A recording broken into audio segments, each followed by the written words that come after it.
todos. Todos vostedes coñecen xa a Víctor Fernández Freixanes e, polo tanto, non necesita moita presentación. Foi compañeiro meu de carreira. Este outro día atopei nun libro un debuxo seu feito con pluma estilográfica, un retrato meu de perfil que me fixo mentre esperábamos quizáis a chegada á aula do catedrático Moreno Báez. Un deseño que eu pensaba levar hoxe a Pontevedra para que mo asinase e, de paso, parolar un pouco e lembrar aqueles tempos composteláns. O virus impediu que nos xuntásemos hoxe no fermoso edificio do Museo Pontevedrés, así que a asinatura do meu retrato queda outra ocasión. Víctor Fernández Freixanes é doutor en Filoloxía Románica, profesor da Facultade de Xornalismo da Universidade de Santiago de Compostela e actual presidente da Real Academia Galega. É ben coñecido como novelista e premiado por todas as súas novelas: O Triángulo escrito na circunferencia, O Enxoval da Noiva, A cidade dos Césares, Cabalo de Ouros, etc. Co seu libro de entrevistas Unha ducia de galegos, iniciou a súa faceta como periodista, coa que nos segue ilustrando, entretendo e deleitando cos seus frecuentes artigos na Voz de Galicia. Non hai, pois, persoa máis adecuada para falarnos agora das cabeceiras dos xornais galegos. Unha viaxe pola historia.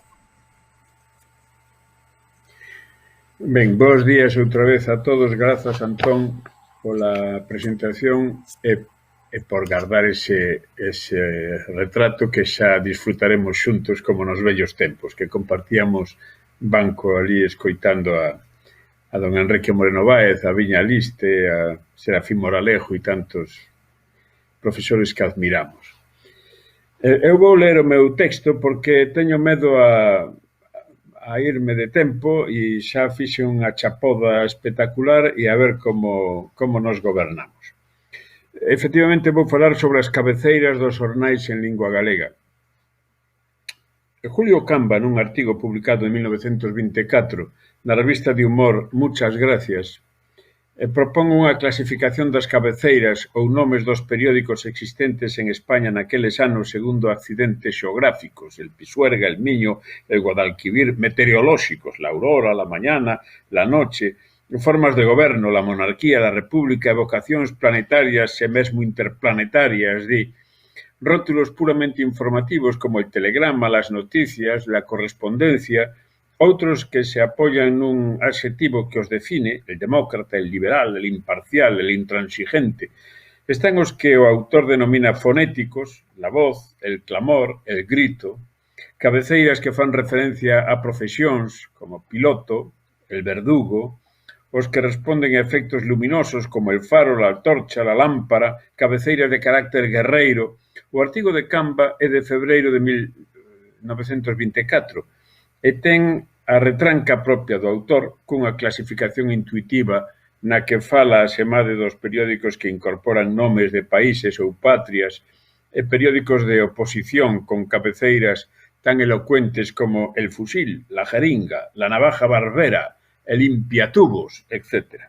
Os estudosos da comunicación e o xornalismo consideran as cabeceiras dos xornais como primeiras referencias, tarxetas de presentación das publicacións e as empresas, ás veces mesmo con carácter editorializante, que definen ou intentan presentar diante dos lectores o espírito que as inspira, os ideais, as estrategias, cando non as familias ou grupos ideolóxicos que as promoven.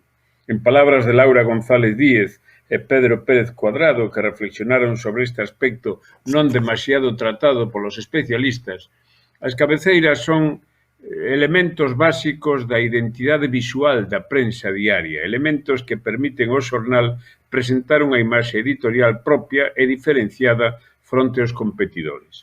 Nos libros de estilo, non só haber referencias ás cabeceiras do rotativo, seguramente por consideralas elementos inamovibles na organización e no deseño das publicacións, pero unha análise histórica realizada dende a semioloxía, incluso dende a pragmática da lingua, que contemplase a presenza, definición e evolución das cabeceiras ao longo da historia, atendendo os seus elementos gráficos e máis as denominacións que en cada momento se escollen, sería unha análise moi ilustrativa.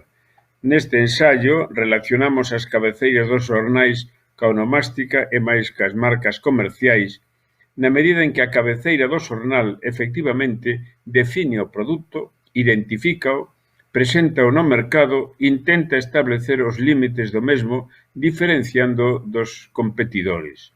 Igual que sucede cas persoas, a antroponimia, e os lugares, a toponimia, os xornais, os medios de comunicación no seu conxunto, tanto impresos como audiovisuais, agora tamén digitais, responden a tres funcións básicas. Identifican o produto, singularizando no mercado, traballan a prol da memoria ou continuidade do mesmo e definen o espazo ideolóxico e simbólico de actuación, o territorio das audiencias. En termos legais, un nome comercial non é exactamente o mesmo que unha marca, pero a efectos do que aquí tratamos podemos considerar os títulos, rótulos ou nomes das cabeceiras dos rotativos como marcas ou denominacións comerciais que, aínda que non teñen que coincidir necesariamente ca titulación das empresas que os promoven, funcionan como produtos específicos, sinais de identidade a efectos de competencia no mercado. Este traballo quere ser unha primeira aproximación a significación das cabeceiras dos xornais impresos en Galicia, con atención especial a aqueles que utilizan a lingua galega de xeito diferenciado, considerando a presenza dos mesmos no discurso histórico da nosa realidade social. O xornalismo é o gran fenómeno que, dende a comunicación de masas, define a modernidade histórica, dende os primeiros anos do século XIX ata os nosos días. Unha viaxe polo xornalismo, en este caso polos rótulos ou cabeceiras dos xornais, considerando a súa significación e a época na que aparecen, é unha oportunidade para estudar o desenvolvemento da sociedade galega contemporánea, as súas tensións sociais, grupos de presión, intereses económicos e ideolóxicos, liderados políticos, etc. Invitamos os estudosos da comunicación en Galicia, onde dende hai tempo temos unha nómina importante de historiadores, a abordar especificamente este tema. A primeira cabeceira periódica en Galicia da que temos noticia é El Catón Compostelano, datada en Santiago de Compostela no ano 1800, aínda que moitos consideramos que a primeira publicación que como tal responde aos parámetros do xornalismo é Diario de la Coruña, do ano 1808, que dirixe na cidade herculina Manuel Pardo de Andrade. O Diario Coruñés, animado pola Xunta de Goberno da cidade, é realmente o primeiro produto xornalístico que asume a condición de tal, desenvolvendo os xéneros característicos, crónicas, noticias, editoriais, colaboracións literarias, avisos comerciais, etc. A súa intención é claramente propagandística, a prol da causa contra os exércitos de Napoleón que entraban en Galicia, prensa de agitación en moitos aspectos, lonxe dos principios da empresa xornalística que se desenvolverá contra o derradeiro tercio do século, pero moi diferente do modelo que presentaba El Catón Compostelano. O que nos interesa, igual que sucede co colega compostelán, é o rótulo da publicación Diario de la Coruña. No mesmo ano aparecen o Diario de Santiago, a Gaceta de la Coruña, o Telégrafo Político e Literario de la Coruña, El Patriota Compostelano, todos con identidade local. Esta será a característica dunha gran parte dos produtos xornalísticos ao longo do século, case que poderíamos decir que segue a selo ata os nosos días, produtos de ámbito local, comarcal ou provincial, en parte como resultado da organización do noso territorio e máis dos núcleos de socialización do mesmo, algo que se manifestará igualmente nas colectividades emigrantes. A Coruña e Santiago de Compostela son as principais cidades de referencia nunha primeira época. Paseniñamente Vigo e Ferrol agroman como urbes da nova configuración, máis interesadas no discurso industrial mercantil. En 1853 aparece Faro de Vigo, decano da prensa galega e española, e defínese como un periódico comercial e industrial. Con todo, os primeiros rótulos xornalísticos que incorporan o nome de Galicia aparecen relativamente cedo. No ano 1811, a Gaceta Instructiva de la Junta Superior de Galicia e Gaceta de Galicia, no ano seguinte, a primeira na Coruña e a segunda en Santiago de Compostela. En 1821 sae el Correo de la Diputación Provincial de Galicia, a Coruña. Observemos que se trata de publicacións de carácter oficial, administrativo, que intentan un discurso informativo, pero tamén orientativo e político do que é a realidade administrativa do país. A primeira cabeceira que podemos considerar propiamente civil é o Correo de Galicia, que se subtitula Periódico literario, político, mercantil e industrial. Aparece 12 anos máis tarde, en 1833. Parecen importantes estes primeiros exemplos porque os nomes definen situacións, estados de opinión e de consciencia colectiva. Primeiro, a identidade local, despois, paseneñamente, Galicia como unidade de referencia. Primeiro, publicacións inspiradas ou apoiadas na administración pública, nas distintas administracións públicas. Logo, paseneñamente tamén, aparecen as publicacións de carácter civil, comercial, industrial e demais. Os lemas a pé de cabeceira son outro dos elementos identitarios, así como algúns textos, ás veces literarios, que acompañan a mancheta, onde se presentan os aspectos definitorios da propiedade, localidade, director, redactores, suscripcións, etc. Correo de Galicia é o primeiro medio que incorpora técnicas de impresión, organización e formato cara a tiraxes máis ambiciosas cunha atención especial pola información agrícola, case que o 70%, por exemplo, dos contidos son deste carácter, animando o proceso de modernización do sector, etc. Nese mesmo ano, curiosamente, en 1833, prodúcese a División Provincial de Galicia segundo as propostas do ministro Javier de Burgos en 4 provincias e instálase de xeito definitivo na cidade da Coruña a Real Audiencia de Galicia. A primeira publicación periódica enteiramente escrita en lingua galega é O vello do pico sagro, 1860. Romances da Guerra de África, presentados en pregos, organizados en coplas, en versos octosílabos, como os vellos que cantaban historias nas feiras, escritos moi probablemente por Francisco María de la Iglesia ou quizáis polo seu irmán Antonio María de la Iglesia e impresos no Hospicio Provincial da Coruña. Volveremos máis adiante sobre o título da publicación. Non consideramos as tertulias e os diálogos que nesta época se lían ou recreaban con carácter oral nos rueiros e nas plazas públicas e que ás veces se publicaban como follas soltas e outras veces publicábanse como dentro de publicacións periódicas. Pero o vello do pico sagro está nesta mesma liña. Son 5 pregos, 5 romances publicados con periodicidade regular, como no caso del Catón Compostelano, non responden, na miña opinión, ás formas propias do xornalismo, inda que aborden un tema de actualidade, neste caso, a Guerra de África. Pero para entón xa contábamos cunha abondosa presenza de cabeceiras referenciadas a Galicia, entendéndoa como unha unidade de tratamento, alén do espazo local, comarcal ou provincial. Cabeceiras que mesmo poderíamos ordenar seguindo as propostas ás que facía alusión Julio Camba no seu artigo.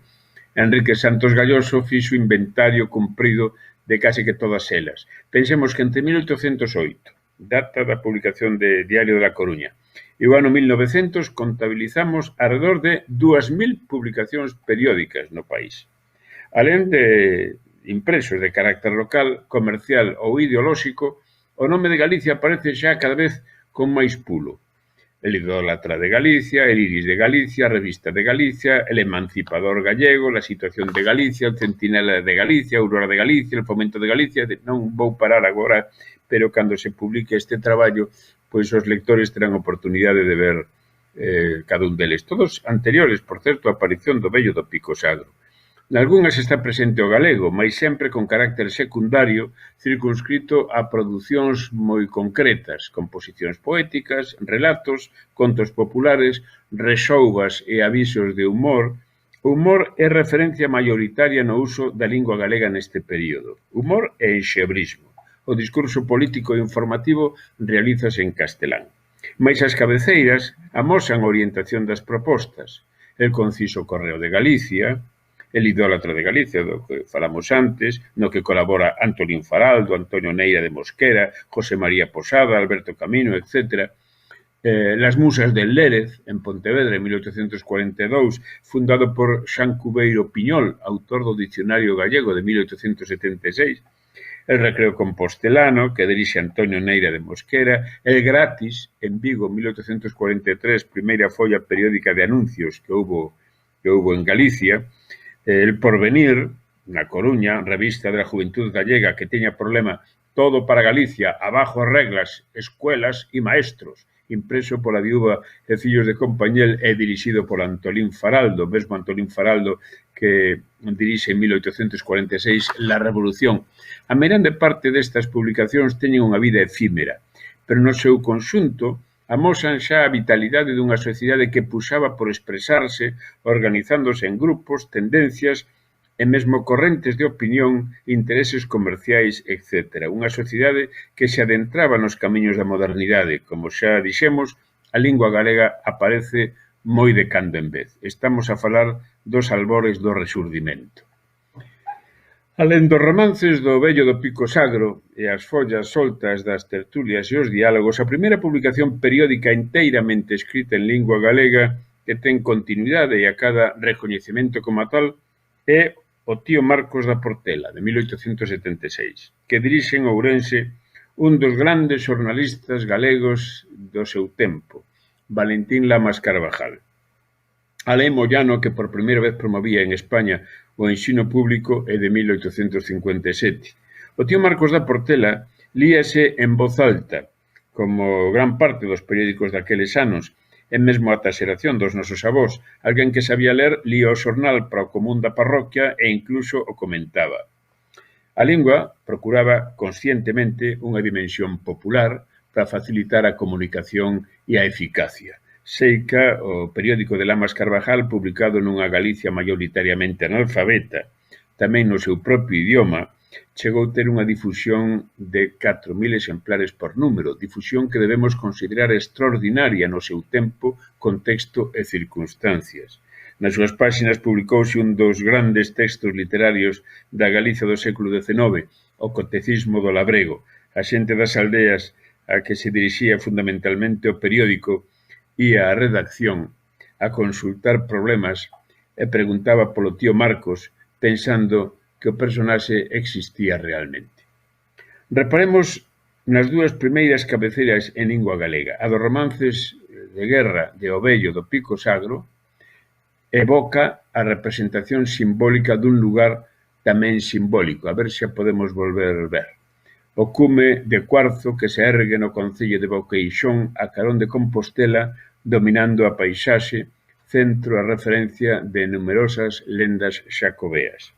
Na estampa dos pregos salienta a luminosidade que emana do cume, a montaña toda convertida en símbolo dun xeito que lembra, por certo, o deseño que anos máis tarde desenvolvería Camilo Díaz Baliño para a colección de noveliñas populares El Lar. O tío Marcos da Portela, aí está o cume do Pico Sagro, o tío Marcos da Portela é outra cousa. Do mesmo xeito que consideramos o Diario de La Coruña como a primeira publicación xornalística, alén del Catón Compostelano que a precedeu, o tío Marcos da Portela é a primeira publicación destas características en idioma galego. Na cabeceira de O tío Marcos aparece o personaxe que tanto engallolaba os paisanos que seguían a publicación, fardado de chaleque, polainas e monteira, como quen presenta unha fidalguía en xebre, centrado na primeira páxina e o seu carón dous parágrafos que dan conta de onde se pode mercar a publicación, principalmente nas feiras, prezo do exemplar, recomendación de espallalo entre a parroquia, etc. E máis dous textos literarios que case que a xeito de editorial permanente definen a publicación. Leo. Os mandamentos do Marcos fora da igrexa son 6. Facer a todo xusticia, non casarse con ninguén, falar o galego en xebre, cumprir co que manda a lei, loitar polo noso adianto con entusiasmo e con fe, vestir calzóns e monteira, pero omnia sécula. Amén. E máis engade, teñen os povos a gala no seu lenguaxe falar, fálase chino na China, portugués en Portugal, catalán en Cataluña, en Alemania alemán, Xollos galegos de agora hasta vergonza lles dá falar a melosa e doce fala que falan seus pais. Na cabeceira de o tío Marcos, que por certo ten un aquel de semellanza co gaiteiro e o tamborileiro que aparecen na gaita gallega de Xoán Manuel Pintos en 1853, a figura do gaiteiro e da gaita é a figura do anunciador en xebre, da alborada. Pois aí están os principios editoriais da publicación realzados na estampa do paisano que a preside. A seguinte cabeceira, en lingua galega, aparece en Santiago de Compostela, o señor Pedro, en 1881. A ver se podemos ver as imaxes desa cabeceira. Igual que en O vello do Pico Sagro, o texto preséntase en forma de romances, versos octosilábicos para recitar e memorizar, como fixera Pardo de Andrade, por certo, nas súas composicións, aqueles rogos dun escolar gallego establecido en Londres do ano 1813. A intencionalidade e vocación popular son evidentes. Non só se manifestan no rexistro da lingua en xebre, senón no xénero elixido para contar as historias, sexa para comentar a visita a Compostela da Raíña de España en setembro de 1858, sexa para comentar a aparición dun cometa ou algún aspecto da política española daquel momento. Todo en boca do tal señor Pedro, que se define como un labrego liberal. A estampa da cabeceira é moi semellante á de tío Marcos, se acaso algo máis simple. O labrego sabio, fardado ao xeito da tradición, empoleirado non na montaña do Pico Sagro, mas nun palleiro, como nun púlpito de predicación, supoñemos que rodeado ou aclamado pola parroquia toda. A foliada edítase na Coruña en 1882. E nunha segunda etapa, nunha segunda xeira en Betanzos en 1887. Temos unha mostra desta segunda cabeceira que, aínda que máis elaborada, segue respondendo aos principios do paisano en xebre e o humor, a monteira e a gaita, marcas características da Galicia labrega do século XIX, non tanto a que se dirixían os editores como o mundo que reivindicaban invocando as esencias do país. Zanfona semanal de alegrías e de bágoas, definen os editores. Na mesma liña está o Galiciano, en Pontevedra, en 1884, que se organiza en parolas, igual que o tío Marcos falaba en parrafeos. De aparición semanal a cabeceira está algo máis elaborada, aínda que segue presentando a dimensión en xebre do paisano e a monteira. E outro súa Entroido de Betanzos, en 1886, a tía Catuxa, de Pontevedra, que case que ven da man da mesma xente do Galiciano e do Novo Galiciano despois. A primeira cabeceira que, na nosa opinión, rompe coa imaxe enxebrista e aborda doutro xeito a información e os contidos é a monteira. Lugo, 1889. E se cadra tamén a gaita gallega da Habana en 1885. Fandangos, muiñeiras e alboradas, unha vez ao mes, di o subtítulo da publicación da Habana. Desaparecen as referencias ilustradas aos paisanos de calzón, moca e polainas e sostense o rótulo da publicación sobre a tipografía, máis ben sobria, con estética xa urbana, o que reforza semade os contidos. Nesta mesma liña está o labrego, Lugo 1891, que se define como semanario de intereses regionales e literatura. Observemos o subtítulo. Intereses regionales e literatura, fronte a Fandangos, muñeiras e alboradas da gaita gallega. Observamos xa que logo unha deriva entre as primeiras publicacións periódicas e as que aparecen contra finais do século XIX. Aínda que os títulos seguen apelando a raiceiras en xebres, a foliada, a monteira, o labrego, a imaxe empeza a ser diferente, anuncio dun novo espírito, o do rexurdimento, que daquela xa publicaba a Biblioteca Gallega de Andrés Martínez de Salazar, 1885, e o que virá despois, o espírito das Irmandades da Fala, de 1916, e a xeración Nós, sobre todo. Ao longo dos 65 números semanais que publicou a Monteira, entre 1889 e 1890, salienta a decidida liña de reivindicación regionalista propia do espírito do Resurdimento e unha consideración da lingua que, nalgúns aspectos, anuncia o discurso das Irmandades. Expresémonos en galego onde queira que teñamos gallegos cos que conversar, di o xornal, di o periódico no número 52.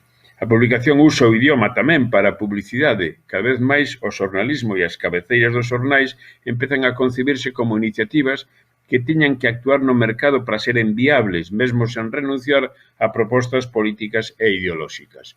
O director da Monteira é, por certo, Amador Montenegro Saavedra, abogado agrarista e galeguista que ingresou na Real Academia Galega en 1909 cun discurso en lingua galega, alma da poesía gallega, e sabemos os nomes dos redactores e colaboradores da publicación. Pero observemos pola contra os que presentan como directores e administradores a gaita gallega da Habana. Chumín de Céltegos e Roque das Mariñas. Alcumes paisanos que agochan a identidade de Ramón Armada Teijeiro e Manuel Lugrís Freire.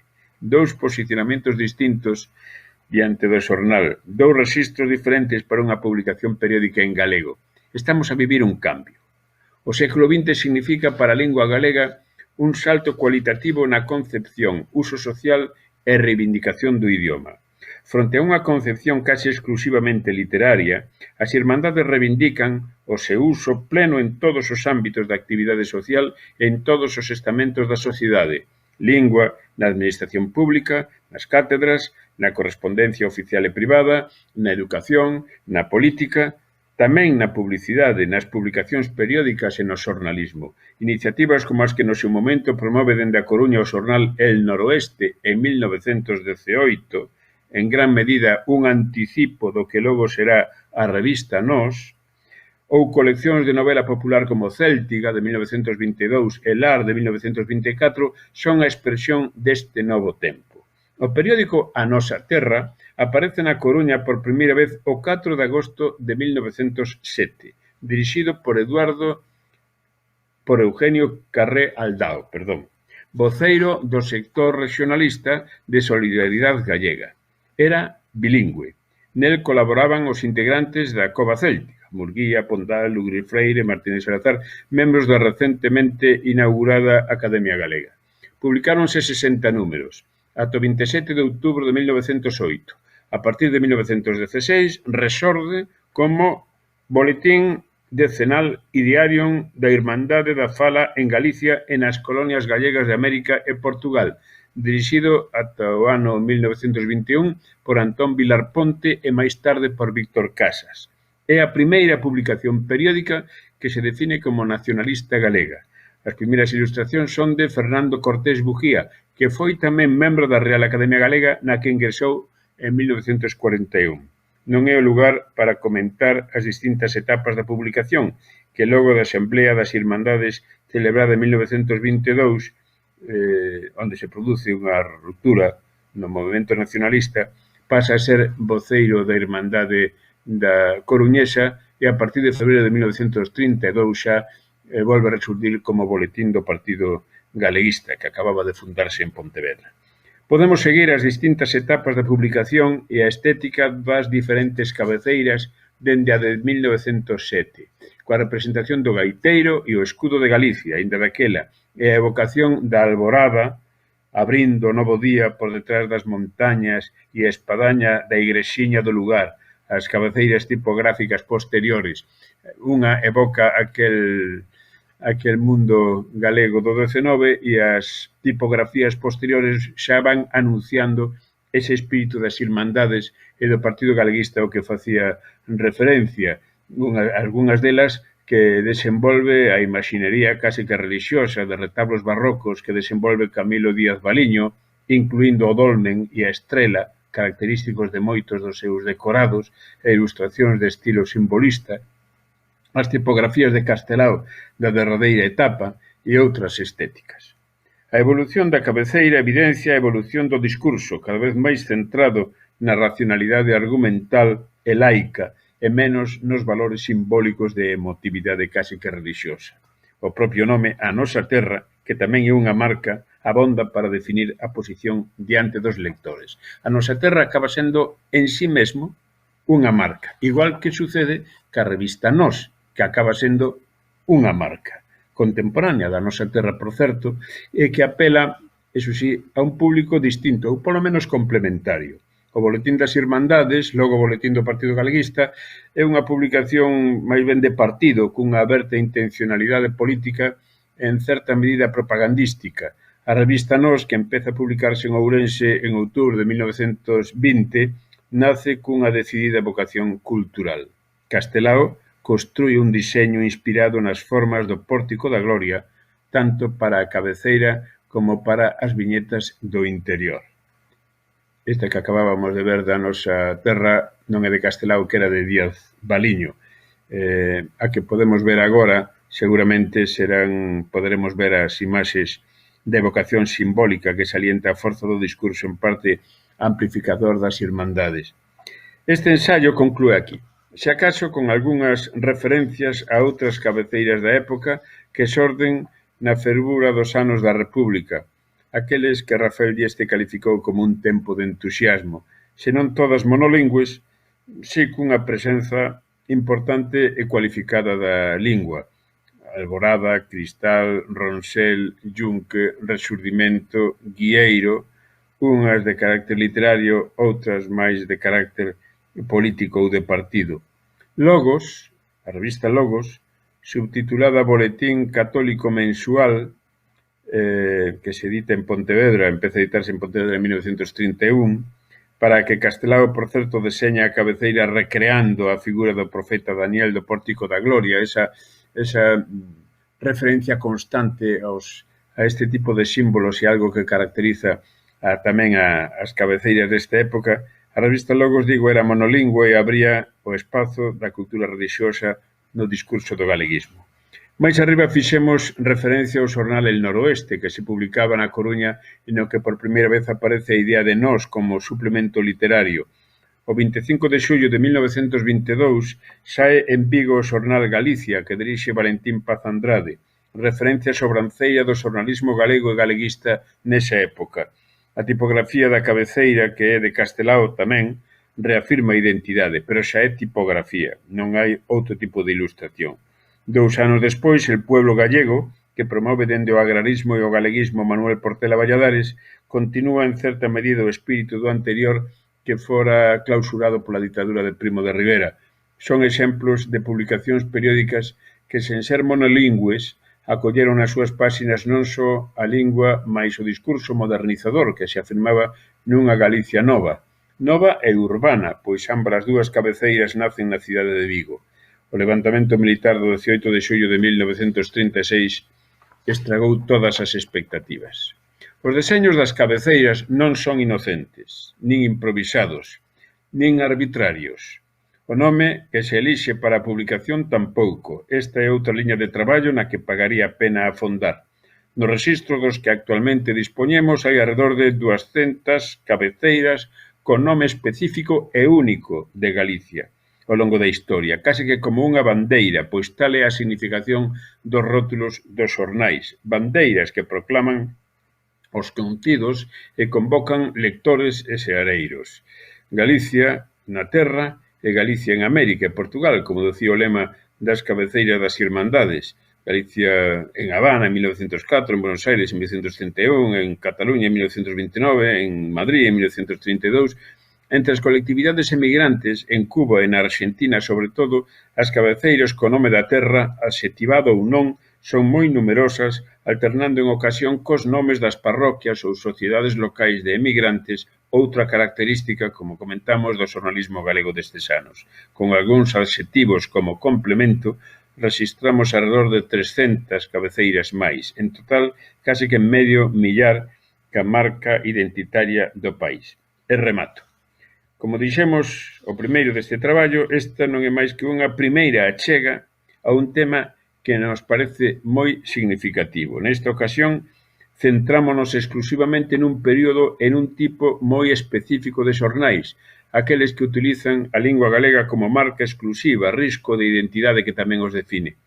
E cinguímonos, asemade, a un período histórico moi concreto, dende a aparición das primeiras publicacións periódicas, en 1800-1808, ata a Guerra Civil, 1936, que abre un tempo moi diferente.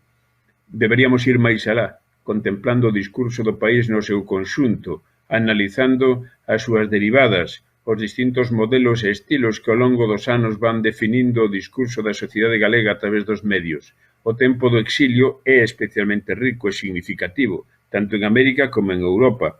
Case, así, tamén, as publicacións clandestinas. Están depositadas moitas delas na Fundación Penzol, por certo.